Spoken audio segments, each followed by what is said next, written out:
Jayden Daniels, Ja'Cory Krosky-Merritt, and the Washington Commanders face Dak Prescott, George Pickens, and the Dallas Cowboys in a massive must-win matchup between both of these teams that are coming off of very surprising losses. Who thought that Carolina would beat Dallas? Dallas had been pounding the football down people's throats with Javonte Williams, and they get that fire back. Rico Dowdle comes back and just haunts them. Unbelievable performance from him. He was spectacular, just insane. 183 yards on the ground, over 6 yards a carry on 30 carries. He adds another 56 yards through the air and a touchdown.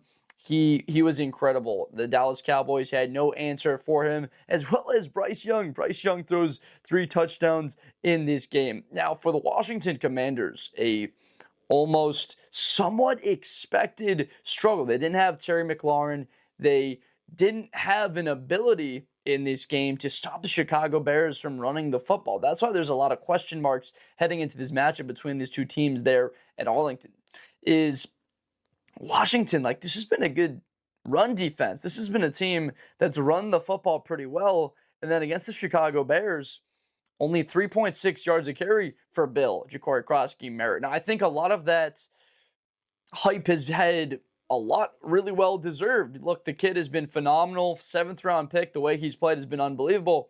But the fumble against Chicago, that was a killer, led to 7 points. And then the Jayden Daniels, Krosky-Merritt, they're trying to put the game away, and then Daniels mishandles the football. Deshaun Wright for the Bears jumps on it, and then that leads them to the game-winning kick as time expires. I just felt like a lot of Commanders people were stunned. It almost felt like they believed to the very end that Chicago would find a way to screw it up, because that's what the Bears have been in the past. And they just showed the Dallas Cowboys very familiar with, this team just buzzsawed through us offensively. Caleb Williams threw 4 touchdowns, and then he has this team in position, a game-winning drive on Washington. It was a little bit shocking that a Caleb Williams and a Bryce Young go out there and do that. 2 young quarterbacks starting to establish themselves. Now, Jayden Daniels versus Dak Prescott. This is one of those games that gets you so excited about quarterback play, because these guys do not miss the easy ones. They don't miss the easy ones the way a Bryce Young might. Dak Prescott has been attacking people. He's been playing quarterback at some of the highest possible level as anybody in the NFL. That's been without his go-to in CeeDee Lamb. George Pickens has been incredible for him. 168 yards. But honestly, more impressive to me, 9 catches on 11 targets. He keeps getting thrown the football. This team cannot get CeeDee Lamb quick enough. Now, I'm recording this video on Tuesday, and there's a bit of a word that CeeDee Lamb will be back this week. They should be practicing on Wednesday. You're probably watching this video at some point this week. You'll know more than I do at this stage, but it does look like the trend is in the right direction for Lamb to play. That is a whole lot for the Commanders to deal with in that secondary. Now, they do have some dudes. Trey Amos had a very nice performance against Chicago. Mikey Sanders still didn't hear his name called just about at all against Chicago. That's honestly a good thing for them. Guys that you did hear the name called a lot were the middle. That is Bobby Wagner and Frankie Louvo. They will have the pleasure of dealing with Jake Ferguson. If you've got this guy in fantasy, he's been one of the best in the NFL so far this season. He's been getting a bunch of targets, playing very well. He's been a big key factor, that number 2 wide receiver for Dak Prescott, without what would be the number 2 wide receiver in George Pickens. Now, the run game, this is where the questions are going to be answered about the Cowboys. 1.6 yards a carry, ran the ball 19 times for 31 yards against the Carolina Panthers. And this is a Carolina team that, frankly, hadn't shown it that much in the sense of stopping the run.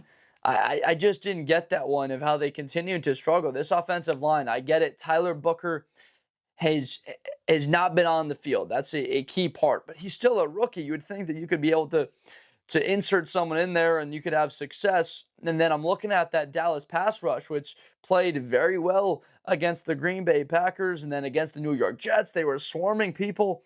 And then defensively, they're only able to muster 1 sack on Bryce Young. Weren't really getting after the quarterback well enough.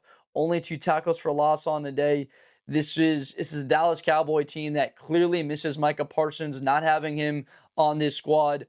doesn't help out an interior defensive lineman because Mike is taking a double team at a higher rate than anyone in the NFL. Or the other opposite edge guy, Don Mizuraku, he would have been having one-on-one opportunities. Instead, they're shifting the protection over to him. This is a Washington Commander team that wants to run the football. Going into the game against Chicago, they led the NFL in yards. They were second in the NFL in rushing. Last year, they were top 4 in the NFL in rushing. I guarantee you they will be going back to basics. Jayden Daniels found a way. He's like a worm. He's like a 6'4" worm out there, evading sacks. Do not know how he did it 3 or 4 times against Chicago. He's dead to rights, finds a way to escape and get some extra yardage. He's unbelievable.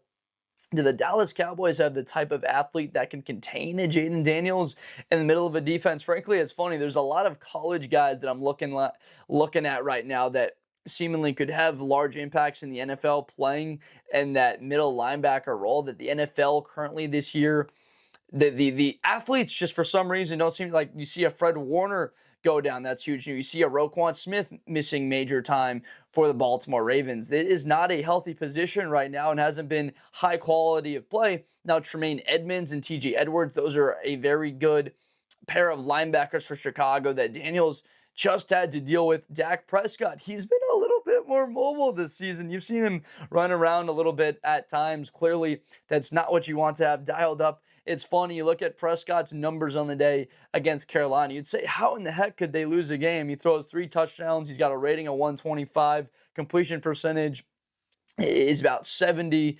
But it was this Carolina team that just found a way to battle the entire day. If you look through that entire, second half, they were, for the most part, just controlling the game. It was surprising that they were able to dominate on the ground, yards. It wasn't like Bryce Young went out there and just had a crazy day running the football. Only 3 carries from him. I thought that he would have a bigger day running the ball.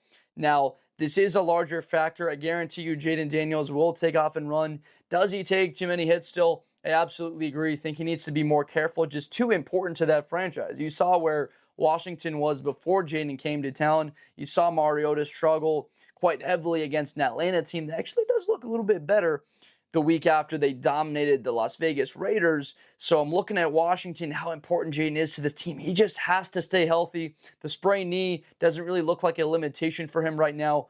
I believe this is the type of game they got to attack the Dallas Cowboys secondary. Now, is Terry McLaurin back? We don't really know. Noah Brown, is he back? Deebo Samuel, though, was mystified. Like, why did he start? He just didn't have that large of a role in the game plan for the Commanders going against the Chicago Bears. What if I told you that Deebo Samuel had 4 catches for 15 yards against Chicago? There was Zach Ertz with a touchdown. There was Luke McCaffrey, who was wide open for a busted coverage touchdown. But this team, I thought, would go into that game against Chicago and pound the football. They didn't do that and take a little bit of advantage of a secondary that doesn't have their best defensive player in Jalen Johnson. They couldn't do that. I think against Dallas, against that defense, they will have their opportunities. You can get Dallas on the ground. You can get Dallas through the air. This has been statistically one of the worst defenses in football. They showed that against the Bears, and then against the Packers, and then against the Jets. The Jets kind of crawled back, a little bit of garbage time, but then against the Carolina Panthers, once again, it reared its ugly head. This is not a good defense. Yes, Deron Bland is back out there. I get that they've got Trayvon Diggs, but they are not sound. Like, these guys do get beat often in coverage. I'm concerned about Dallas and how they'll hold up being able to defend Jayden's ability, because he sat back and had time.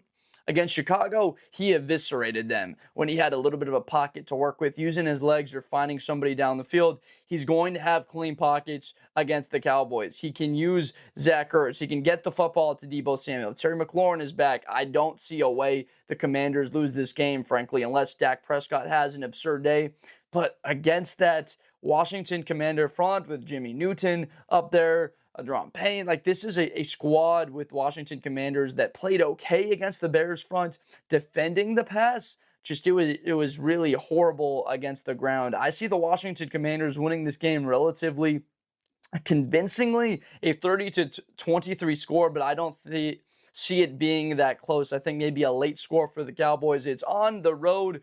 Cowboys in a must-win spot, 2-3-1. Commanders in a must-win spot. Neither one of these teams can afford to lose this game if they want to have any shot at going the distance with the Philadelphia Eagles in this conference, in this division, and competing for a divisional title, or even trying to get into the playoff push. The Commanders losing that game, that's massive for them. They saw the Bears later in the season. They're fighting for a playoff spot. They don't have that tiebreaker that's big.